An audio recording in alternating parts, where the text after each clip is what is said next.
আসসালামু আলাইকুম dear learners. আজ আমরা আলোচনা করব প্যাসিভ ভয়েসকে কিভাবে অ্যাক্টিভে পরিণত করা যায়, যেটা খুবই গুরুত্বপূর্ণ। আপনি ক্লাস বলেন, একাডেমিক ক্লাস বলেন আর জব রিলেটেড ক্লাসে বলেন, সব ক্ষেত্রে এটি খুবই গুরুত্বপূর্ণ। চলুন আমরা প্যাসিভ টু অ্যাক্টিভ আলোচনা করি। Let's get started. প্রথমে আমরা জানবো প্যাসিভ ভয়েসকে অ্যাক্টিভ কিভাবে করা যায়। এর জন্য প্রথমে অবজেক্টটা সাবজেক্ট, টেনশন হিসেবে ভাব, তারা সাবজেক্টের object. It is done by him, আমরা বাই দেখা মাত্র বুঝতেছি এটি প্যাসিভ আছে। অ্যাক্টিভ করার সময় কি কথা, প্রথমে অবজেক্টের সাবজেক্ট, তাহলে হিমের সাবজেক্ট হি। আমরা জানি অ্যামিজার থাকলে হয় প্রেজেন্ট ফর্ম, অর্থাৎ প্রেজেন্ট ইন্ডিফিনিট থাকলে যদি অ্যামিজার হয়, আমরা আলোচনা করেছি অলরেডি যে প্রেজেন্ট ইন্ডিফিনিট থাকলে অ্যামিজার, তাহলে অ্যামিজার থাকলে প্রেজেন্ট ইন্ডিফিনিট, তাহলে এরপর ডু না হয় ডাজ হয়, যেহেতু থার্ড পারসন সিঙ্গুলার নাম্বার, পরে সাবজেক্টটা অবজেক্ট, ইটের object it. They are called আস, তাহলে আসের সাবজেক্ট হচ্ছে ওই।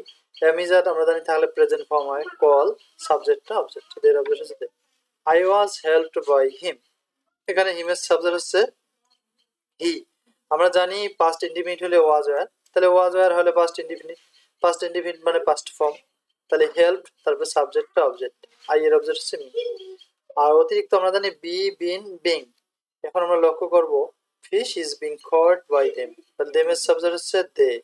তারপরে আমরা জানি এম ইজ আর, দের পর কি হবে আর। ভাব তার বিং কিসের জন্য আসলো, ভাবের সাথে আইএনজি ছিল। আমরা জানি ভাবের প্রেজেন্ট ফর্মের সাথে আইএনজি, তাহলে কটের প্রেজেন্ট ফর্ম হচ্ছে ক্যাশ, এর সাথে আইএনজি ক্যাসিং, সাবজেক্টটা অবজেক্ট, তাহলে দে আর ক্যাসিং ফিশ।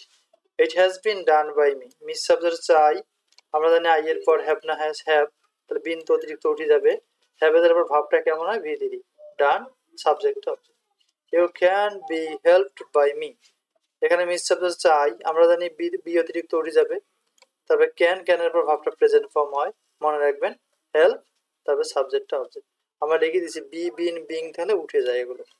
তো এইভাবে আপনারা যে কোনো প্যাসিভকে অ্যাক্টিভ করতে পারবেন। যদি ভালো লাগে প্লিজ সাবস্ক্রাইব করবেন। Thank you for watching this class. আসসালামু আলাইকুম।